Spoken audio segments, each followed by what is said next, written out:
Ang araw sa inyo mga boss, meron tayong unit sa nakikita nyo, unit natin na ginagawa. Honda Click. Ayan o, Verge Click. Eto mga boss, kakalinis lang. Ayan, nakikita nyo naman. Bagong linis, di ba? Pero dragging daw mga boss. So ano ang problema na ito? Dalawa ang nakita kong problema. Binaklas ko na eh. Unang problema, yung oil seal dito. Yung goma na dalawa dito, hindi pinalitan nung ng CVT. So ano nangyari? Kumalat ulit yung grasa. So yun yung nag-cause ng dragging, yung una. Ayan o, dapat papalitan po yan, yung oil seal na nandyan o. Papapalitan nyo po. Makikita nyo yung tanda pagka sira na yung oil seal nyo dyan. Dito sa part na to, ayan, may guhit-guhit na ganyan.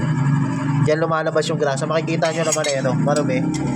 Pag may mga grasa dito sa paikot dito, kaya pag may mga grasa dyan, ibig sabihin, palitin na yung goma dyan. No? Magkano lang po yan, palitan nyo na po.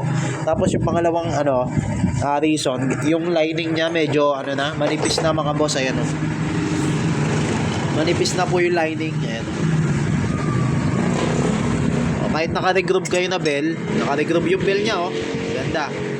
Naka-regroove yung bell.